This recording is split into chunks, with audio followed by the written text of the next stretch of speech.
찬송하시겠습니다. 찬송가 505장입니다.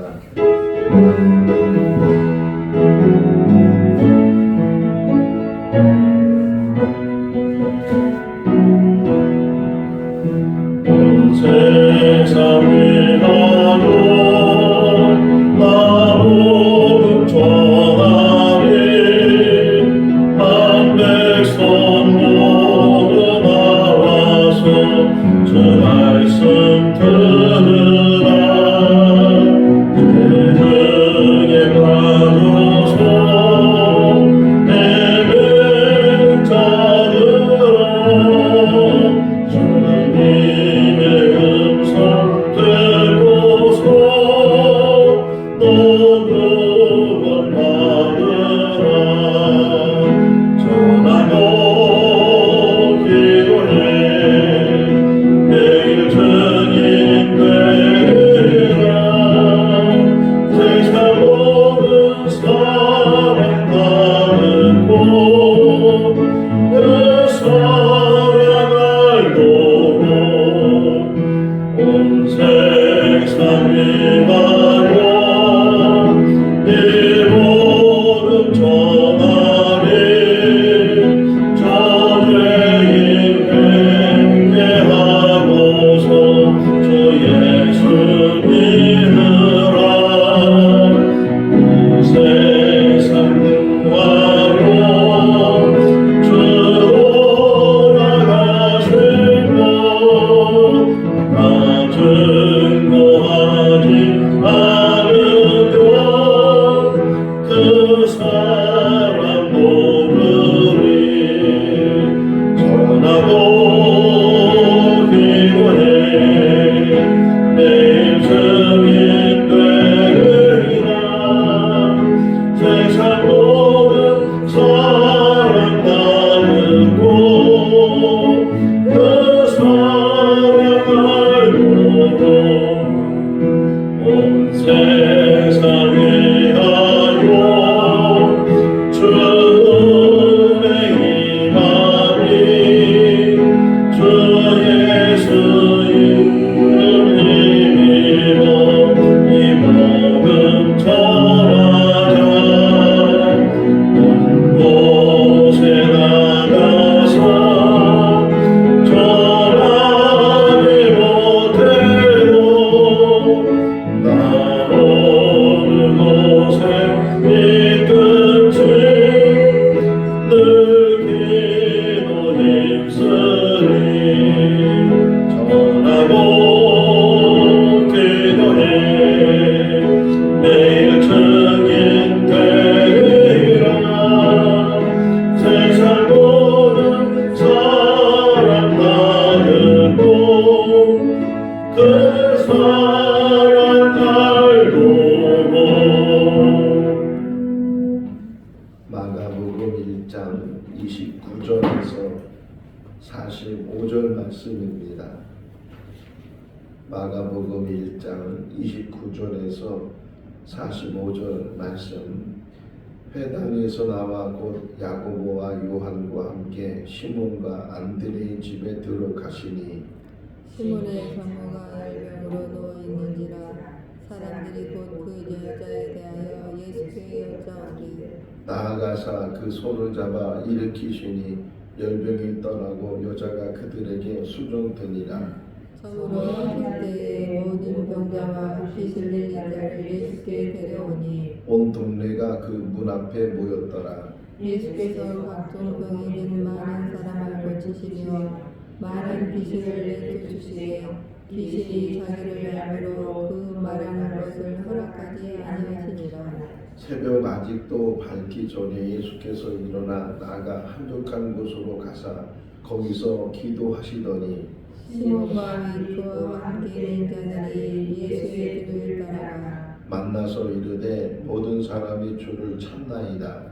이르시되 우리가 다른 가까운 마을로 가자. 거기서도 전도하리니 내가 이를 위하여 만나라 하시고 이에 온 갈릴리 다니시며 그들의 여러 회당에서 전도하시고 또 귀신들을 내쫓으시더라.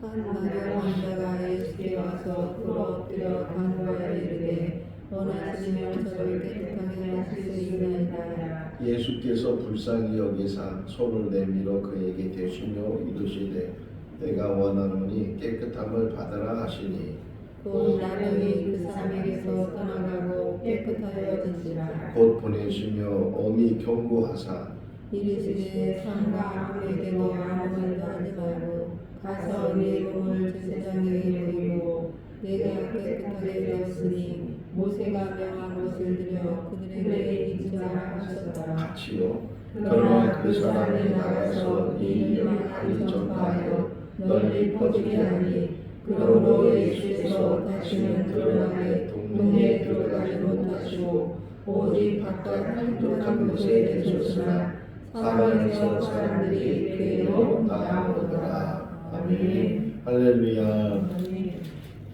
예수님께서 이 땅에 오셨는데 예수님께서 이 땅에 오신 가장 큰 목적이 무엇일까요? 인류를 구원하기 위해서 이 땅에 오셨어요. 그러니까 인류를 구원하기 위해서 오신 그것은 누구의 뜻일까요? 하나님의 뜻입니다.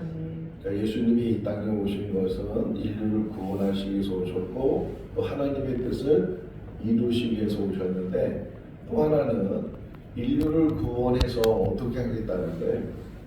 구원해서. 그 다음이 중요하잖아요. 구원만 해주고 나서 그냥 나는 모르겠다. 그러면 어떻게 될까요? 그래서 그 마지막 단계로 하나님이 준비하신 것이 하나님 나라예요.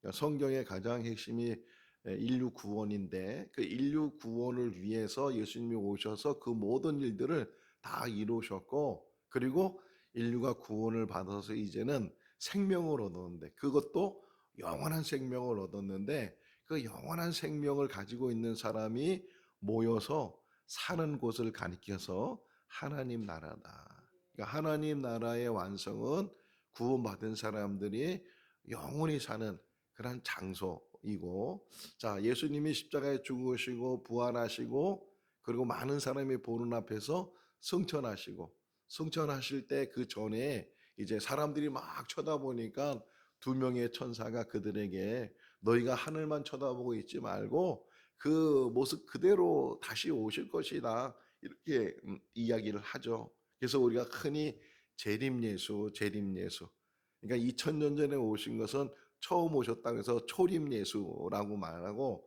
또 예수님이 다시 오신다고 해서 재림예수라고 말을 하죠. 그러니까는 2000년 전에 그 감람원에서 올라가신 예수님이 다시 오시는데 그 다시 오시는 그때를 우리가 알지 못하지만 우리는 그 안에 살고 있는 거예요. 그러니까 우리 때에 주님이 다시 오실 수도 있고 우리 세대는 다 지나가지만 그 다음 세대 또는 그 다음 세대 어느 때인지는 모르지만 주님이 다시 오시게 되면 그때가 되면 완전히 하나님 나라가 완성이 되고 또 하나는 뭐 주님이 오시기 전에 우리 삶이 맞춰지게 되잖아요. 우리 삶이 맞춰지게 되면 우리는 어디로 가는 거예요?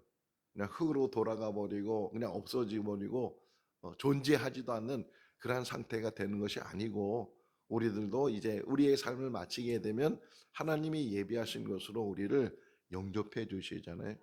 제가 늘 생각하는 것은 이 땅에 살고 있는 동안에는 시간과 공간 속에서 우리가 존재하잖아요. 시간이 늘 흐르고 또 공간 속에서 뭐 우리가 뭐 축지법을 쓰지도 못하고 또 공간 이동을 하지도 못하고 그런 삶을 살지만 그럼에도 불구하고 이 삶이 맞춰지게 되면 그때는 시간과 공간을 초월한 그런 존재의 삶을 우리가 살게 되고 하나님이 예비하신 영원한 그런 곳에서 영원히 우리가 살게 될 줄로 믿습니다. 자, 요게 전제예요. 예수님이 이 땅에 오신 목적은 인류를 구원하기 위해서. 그래서 임신한 마리아에 대해서 요셉이 불편하게 생각하고 조용히 그 정혼한 것을 끊으려고 했을 때 천사가 나타나서 아들을 낳을 것인데 그 아들의 이름을 예수로 하라. 이는 자기 백성을 그들의 죄에서 구원할 자이심이다. 예수님의 목적은 인류를 구원하시기 위해서 그 인류 안에는 우리가 포함되어 있죠. 한 사람 한 사람을 구원하시기 위해서. 그러면 예수님이 오신 목적이 인류를 구원하시기 위해서 오셨으니까 그거 하나만 이루면 되잖아요. 그냥 십자가에 죽으시고 다 이뤘다 이렇게 말씀하면 그것도 다 이제 그 사명을 다 감당하는 건데 그렇지 않다는 거죠. 복음서는. 그 일을 위해서 오셨지만 그 일을 이루기까지 그 모든 과정도 필요하기 때문에 그러니까 세례 요한에게 세례를 받으시고 또 세례 요한이 갇혔다는 말을 듣고 나서부터는 복음을 전하시고 또 제자를 택하시고 또 사람을 고쳐주시고 이런 일들을 행하시면서 점점 소문이 나는 28절 마지막 어제 새벽에 본 것이 소문이 났다 그러잖아요. 더 소문이 나게 되고 막 어디 계시냐고 가버나움에 있다고 가버나움에 그 가버나움에 있는 사람뿐만 아니라 인근 각처에 있는 사람들 심지어는 저 이방에 있는 사람들도 막 예수님을 찾아서 오는 거예요. 자, 근데 보세요. 예수님은 인류를 구원하시기 위해서 오셨는데 다시 말하면 병 고치는 자체가 목적은 아니시잖아요. 어떤 사람들은 우리들 같은 경우는 병 고치는 게 목적이 될 수가 있어요. 지금 우리나라에 그 뭐야 의대생을 더 많이 세우겠다 충원하겠다 그러다 보니까 지금 막 소동이 일어나게 되고 뭐 전공의들이 사직을 하고 막 이런 일들이 참 일어나고 있는데 물론 그게 뭐 다 양쪽 말을 들어봐야 되고 양쪽 말이 다 옳을 수도 있고 그런 상황이지만 중요한 것은 그 일을 하면서 병을 고쳐주면서 지금 당장에 수술을 해야 되는데 수술할 사람이 없어가지고서 차일피일 미루다 보면 그 생명이 어떻게 해야 되겠어요? 이렇게 그냥 사람 살리는 일도 대단한 일로 지금 우리가 생각하고 있는데 그 이상의 일을 위해서 이 땅에 오신 주님이셔요. 그렇다고 해서 하루하루의 삶을 나몰라라 하지 않고 늘 주어진 일 속에서 최선을 다하시는 분이 예수님이시고 항상 그분의 마음은 어떤 마음이냐면 국률하심을 가지고 있는 마음이에요. 불쌍히 여기서란 말이 41절을 보세요. 나병 환자를 만났을 때 예수님께서 어떻게 여기셨다고요? 불쌍히 여기셨잖아요. 불쌍히 여기시고 국률한 마음을 가지시고 정말 아파하고 힘들어하고 손을 뻗어서 도와달라고 그렇게 이야기하는 사람들을 외면하지 않고 주님께서는 그들을 만나시고 그들의 문제를 해결해 주셨다. 자, 또 한 가지는 오늘 처음 시작이 시몬의 장모가 열병으로 누워 있을 때 예수님이 그 여인의 병을 고쳐 주셨다. 자, 이 말을 다시 바꿔서 얘기했어요. 그 옛날에 그런 말 하잖아요. 목사님 자녀들이 교회에서 이렇게 막 떨고 막 그러면 야, 목사들이 그러면 되냐? 이래서 그냥 오히려 목사 아들이기 때문에 더 많은 어려움을 당하게 되고 그런 게 상처가 되는 일들이 많이 있잖아요. 자, 병자를 많이 고치시는데 근데 시몬이라는 사람을 제자로 택하셨어요. 근데 그 시몬의 그 장모님이 열병으로 좀 누워 있어요. 그래서 그 병을 고쳐주는데 이거는 자기가 가까운 사람이니까 손이 안으로 굽는다 그런 말이 있는 것처럼 오히려 더 관심을 가지고 고쳐줬는가 이렇게 표현할 수도 있지만 오늘 새벽에 이 말씀을 묵상하면서 오히려 반대로 생각했어요. 시몬의 장모이기 때문에 고쳐준 것이 아니고 시몬의 장모이라도 고쳐준 거예요. 말이 비슷하지만 말이 다른 거예요. 그러니까는 나하고 가까운 사람이니까 내 제자의 장모니까 그래서 관심을 갖고 고쳐주는 것이 아니고 누구든지 그 다음에 나오는 얘기가 그잖아요. 34절 말씀에 보게 되면 각종 많은 병자들이 주님을 찾아왔고 주님은 일일이 그들의 병을 고쳐주셨다. 그러니까 누구하고 가깝기 때문에 지금 뭐 공천 문제로 막 시끌시끌하고 뭐 사천이니 뭐 이런 얘기를 많이 하잖아요. 나하고 가까운 사람이니까 내 편이니까 나를 도와준 사람이니까 그래서 뭐 공천을 내주고 나를 반대하고 나를 대적하고 뭐 이러니까 공천을 안 해주고 그런 이야기들이 막 들려지면서 공과 사를 구별하지 못하는 일들이 우리 삶 가운데 많이 있는데 주님은 오히려 그것을 더 잘 구분하신 분이 내가 가까운 사람이니까 고쳐주는 것이 아니고 가까운 사람에도 안 고쳐줄 수 있는 것이고 또 안 할 수도 있는 일인데 주님은 그것을 구별하지 않으시고 누구에게나 누구든지 아프면 그들을 불쌍히 여기시고 또 그들에게 함께 하시는 분이 주님이시다. 또 마가복음의 특징 중에 하나가 오늘 본문에서도 그런 단어들이 나오는데 곧 여기 한번 보시면 30절 말씀에 곧 그 여자에게 대하여 이런 말이 나오잖아요. 또 43절 말씀에 보게 되면 곧 보내시며, 또 제자들을 부르실 때도 곧 그물을 버려두고 주님을 쫓았다. 곧이라는 말이 무슨 의미를 가지고 있는 거야?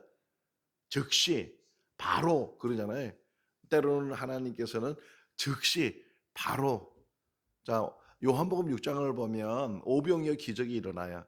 그런 다음에 막 사람들이 예수님을 임금으로 모시려고 하니까 예수님이 얼른 산으로 피신하시고, 제자들은 배를 타고 이제 갈릴리 바다를 건너가고 있을 때 풍랑이 일어나 가지고서 막 사람들이 막 죽는다고 아우성치고 그랬을 때 예수님이 무리를 걸어서 그들에게 오시잖아요. 내니 두려워하지 말라. 그래서 예수님의 배 위에 올라가시니까 그렇게 풍랑이 일었던 것이 잔잔해지는 그런 이야기를 통해서 얼마나 다급하셨으면 무리를 걸어서라도 찾아오셨을까.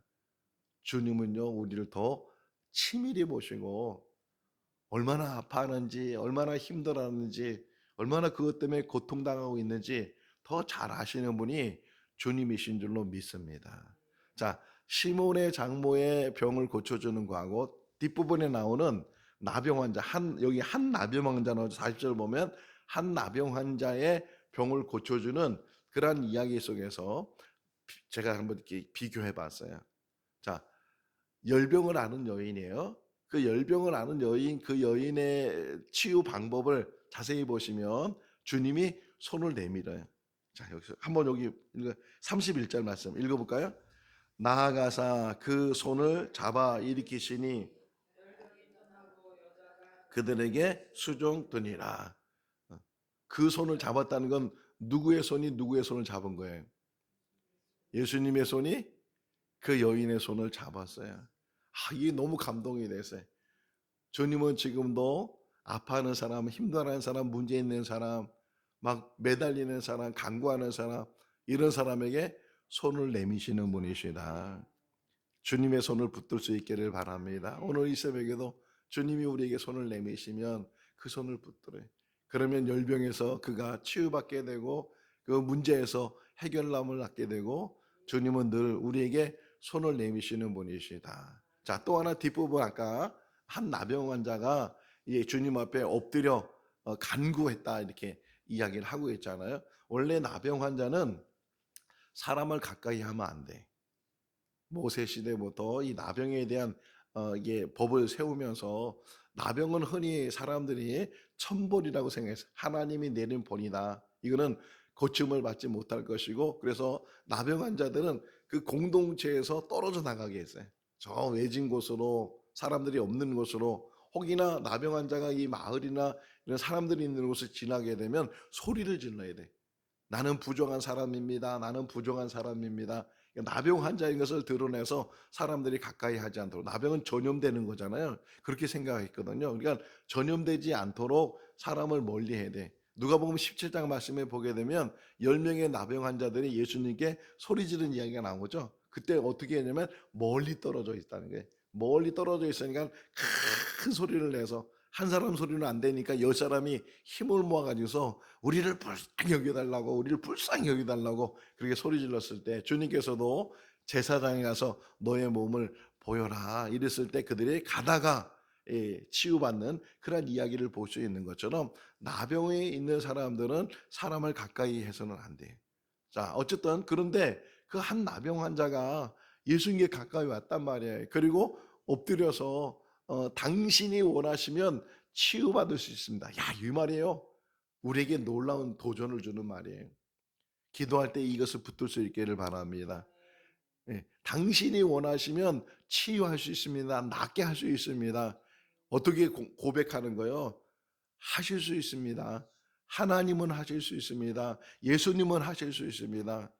이 고백이거든요. 우리가 기도 습관을 가지면서 혹이나 잘못된 습관 중에 하나가 뭐냐면, 기도 따로 믿음 따로야. 말은 잘해요. 말은 잘해서 뭐 고쳐달라 그러고 해결해 달라 그러고 막 그러면서 이 안에는 불신이 가득해 가지고서 믿지 않고, 자기 스스로 믿지 않고 하나님에 대한 신뢰를 갖지 못하고, 그래서 기도도 무슨 기도를 하라고요? 믿음의 기도를 하라잖아요. 믿고 구하는 것은 받은 줄 알으라고. 내 이름으로 무엇이든지 원하는 대로 구하라. 그럼 내가 이루리라. 할렐루야. 우리는 기도의 능력이 있습니다. 내가 능력이 있는 것이 아니고 하나님이 능력이 있고, 주님의 이름으로 기도할 때 하나님이 그 기도를 들으시고 역사하시고 놀라운 일로 이루실 줄로 믿습니다. 예수님이 이런 말씀하셨어요. 나보다 더한 일을 할 것이다. 내가 가게 되면 너희들이 나보다 더한 일. 주님이 하시는 일은 뭐 우리가 따라하지도 못하겠지만, 그러나 우리가 하는 것이 아니고 주님의 이름을 통해서 주님이 하시는 일 대신 우리가 감당하는 건데, 그것을 기도의 힘으로. 자, 어쨌든 이 나병 환자가 예수님 앞에 가까이 와가지고 엎드려서 당신이 원하시면 나를 낫게 할 수 있습니다, 이렇게 고백을 해요.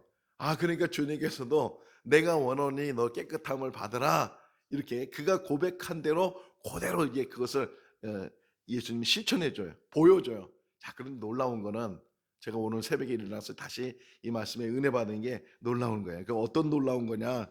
여기 41절에 41, 천천히 한번 읽어볼까요? 예수께서 불쌍히 여기사 손을 내밀어 그에게 대시며 이르시되 내가 원하노니 깨끗함을 받으라 하시니. 일반적인 사람들은 나병 환자를 만나면 꺼리죠. 저 어렸을 때도 나병 환자들이 막 돌아다녔어요. 그죠? 그래서 옛날 우리 문둥병이나 문둥이 그러잖아요. 막 뭐 이렇게 막 말 안 듣고 그러면 우리 어머니가 문둥이가 잡아간다고 막 그렇게 막 잡아간다는 소문도 막 나고, 그렇게 막 구걸하러 다니면서 이렇게 사람들이 막 감싸고 붕대로 감고 뭐 그런 저 어릴 때 기억도 나는데, 나병의 당시 예수님 당시만 해도 더더구나 여기는 사람 취급을 안 하고 저리 가라고, 왜 가까이 오냐고 이러는 상황이거든요. 만진다는 것은 우리가 상상을 할 수도 없는 그런 상황인데, 41절 말씀에 자세히 보시면 예수님께서 손을 내밀어서 뭐라고요? 그에게 대셨다. 이 예수님이 얼마나 이 궁전한 마음을 가지고 계신지. 우리는 꺼리잖아요. 전염될까봐, 뭐 묻을까봐 꺼리게 하다고 멀리하게 되고, 그런데 오히려 주님은 가까이 가셨다. 이것이 기억나는 것 중에 하나가, 여러분 보신 영화 있을지 모르겠어요. 사랑의 원자탄이라고 손양원 목사님 일대기에 보면 그 중간 부분에 막 나병 환자가 한 사람이 자기는 이제 살고 싶지 않다고, 그 여수란 지역이 바다가 있는 지역이거든요. 그 나병 환자 걸린 사람이 막 바다에서 빠져 죽으려고 스스로 목숨을 끊으려고 막 바다로 들어가요. 근데 그 손양원 목사님이 그걸 보고서 막 달려가요. 달려가 가지고서 막 부둥켜 안는 거예요. 심지어는 막 고름도 빨아줬다 그랬잖아요. 그게 제목이 뭐냐면 사랑의 원자탄이에요. 사랑의 원자탄. 원자탄이 얼마나 어마어마한 폭발력 가지고 있어요. 그 사랑이 얼마나 큰 사랑을, 예수님은 아니지만 정말 예수님을 닮아가려고 그런 목사님들이 한 명, 두 명, 세 명 세워지게 될 때 다시 이 한국 교회가, 다시 우리 교회들이 회복될 줄로 믿습니다. 사랑이 메말라 있고 국률한 마음이 메말라 있고 불쌍하게 여기는 마음이 메말라 있고, 주님은 지금도 우리를 국률히 여기시고 불쌍히 여기시고 지금도 애처롭게 우리를 바라보시고 우리를 항상 도와주시는 분이 주님이신 줄로 믿습니다. 자, 이렇게 시몬의 장모의 병이 이제 열병으로 고생했을 때도 손을 내밀어 그를 붙들어 일으키시고, 이 나병 환자가 와가지고서 나를 불쌍히 여겨달라고, 당신이 원하시면 나를 깨끗하게 할 수 있다고 그랬을 때 정말 손을 내밀어서 그를 만져서 내가 원하니 깨끗함을 받아라, 그 믿음대로, 그 나병 환자의 믿음과 예수님의 그 믿음 속에서 이 모든 일들이 일어나게 될 때 그 깨끗함을 받았어요. 자, 또 하나 우리가 간과해서는 안 되는 게, 여기 많은 병자들이 이제 병을 고침을 받고, 34절에 많은 고침을 받고 사람들이 이제 소문 내려고, 당신은 하나님이 보낸 사람입니다, 당신은 메시아입니다, 당신은 그리스도입니다, 막 이렇게 소문을 내려고 했을 때, 또 심지어는 귀신들이 그런 소문을 이야기를 했을 때 뭐라고 해요? 끝에 허락하지 않았다. 허락하지 않았다. 왜요? 아직 때가 되지 않았기 때문에. 초장에 이렇게 이런 것 때문에 막 시비가 걸고 이런 것 때문에 막 걸림돌이 되고 그러다 보면 정말 인류를 구원해야 될 그 일을 그르치게 되면 안 되잖아요. 그래서 항상 그 부분을 조심하시고 허락하지 않았다. 나병 환자도 마찬가지. 43절 말씀에 보게 되면 그를 고치신 다음에 보내시면서 뭐라 그래요?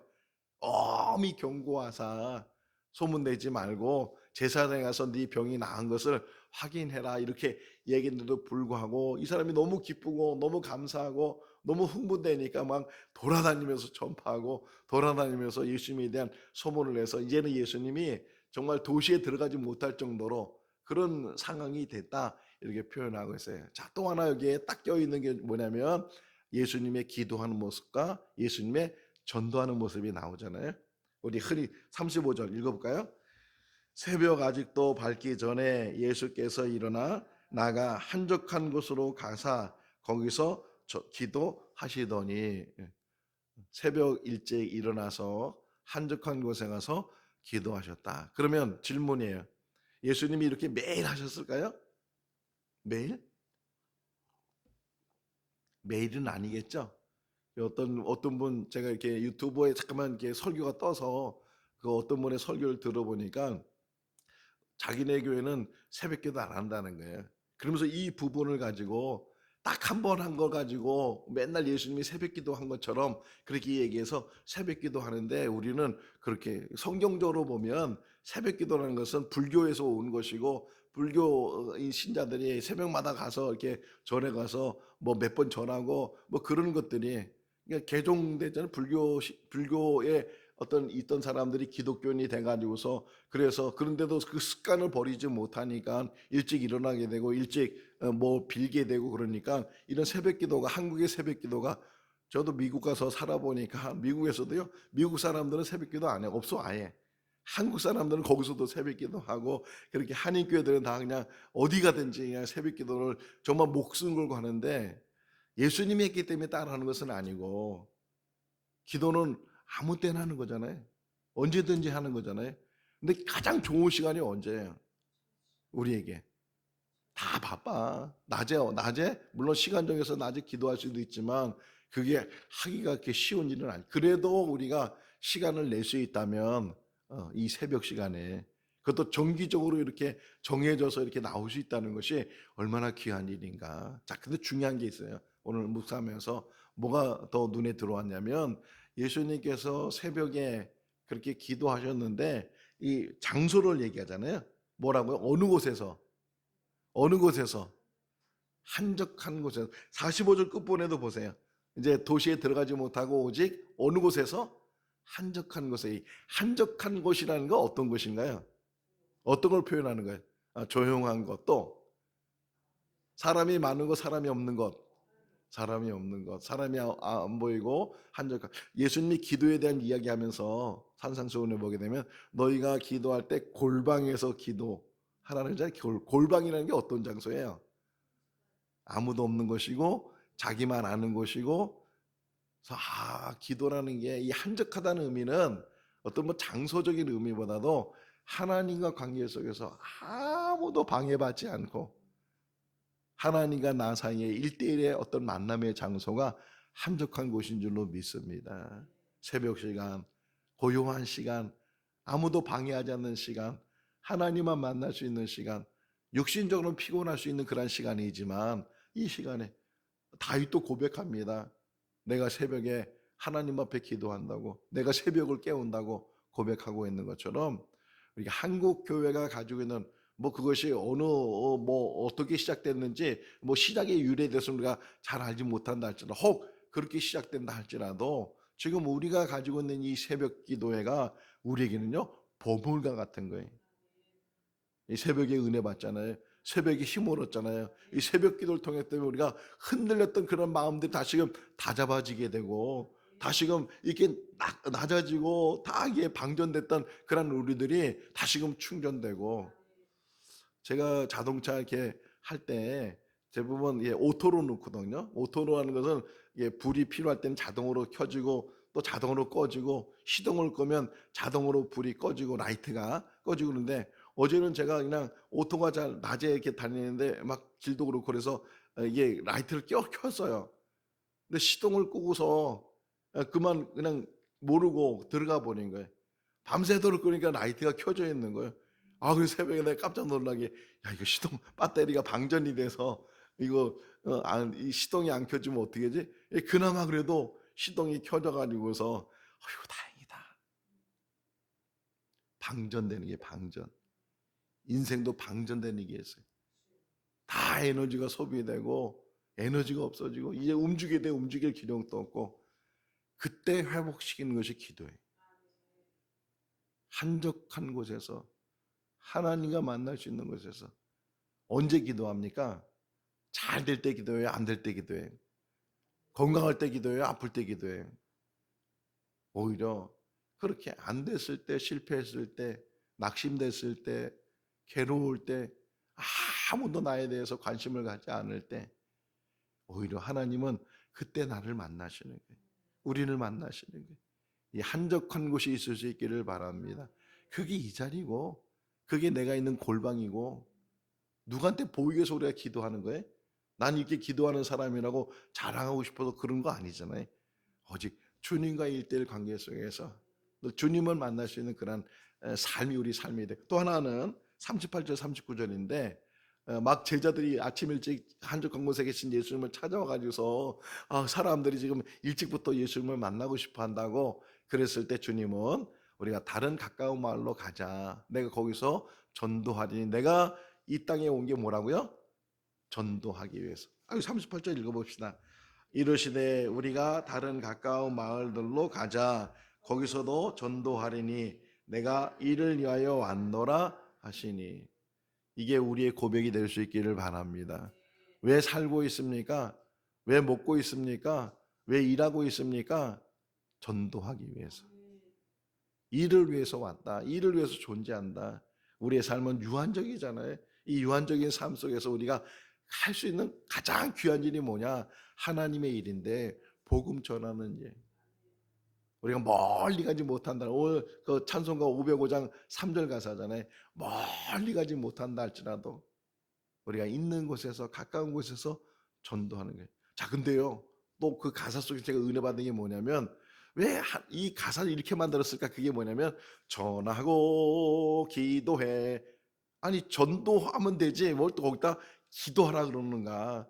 3절 그 가사도 그래요. 멀리 가지 못한다 할지라도 우리가 있는 곳에서 뭐 한다고요? 기도한다고 표시돼요. 기도한다고.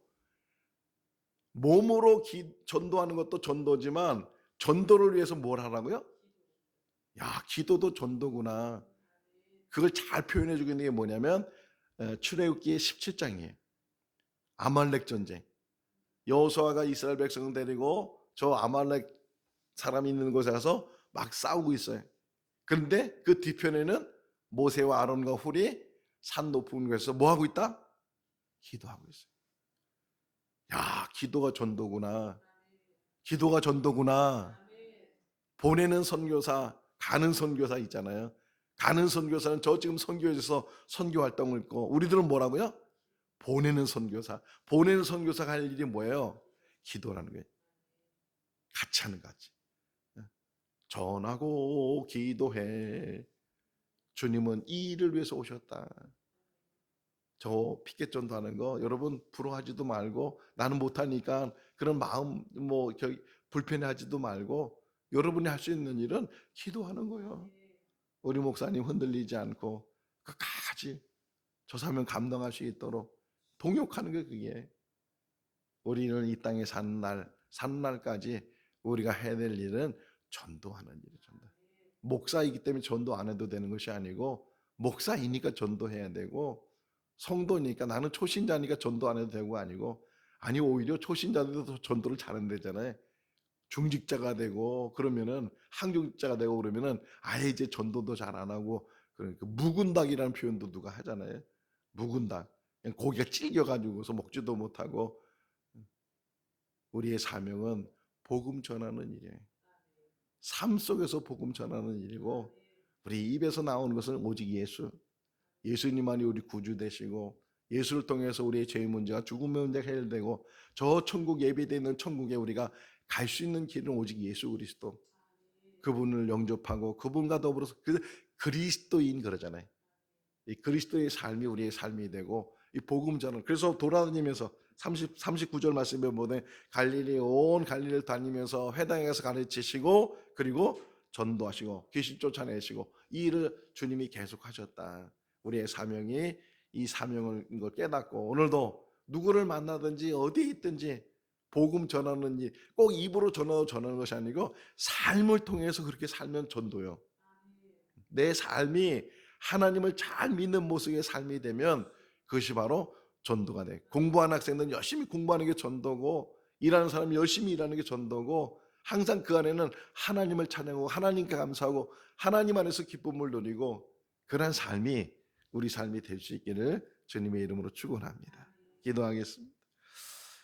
사랑이 많으신 하나님 아버지, 문제가 있는 사람들, 병중에 있는 사람들 다 주님을 찾아와서 문제를 해결받고 또 병에서 나음을 받습니다. 우리의 문제들도 주님 안에서 해결함을 받게 해주시고 다시금 건강이 회복되게 하시고 우리의 삶이 변화되게 하여 주시옵소서.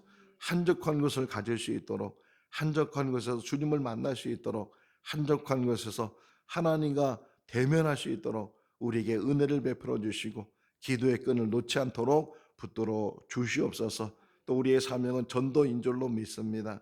때를 어떤지 못 어떤지 복음을 전하는 일이 우리의 기쁨이 되게 하시고 즐거움이 되게 하시고 사명이 되게 하여 주시옵소서. 생거 진정결대에서 영광 받으시고 이 재단을 통해서 역사하여 주시옵소서. 주님의 뜻을 이루어 주시기를 간절히 바라옵고 예수 그리스도 이름으로 기도하옵나이다. 아멘. 마쳤습니다. 자유롭게 기도하시기 바랍니다.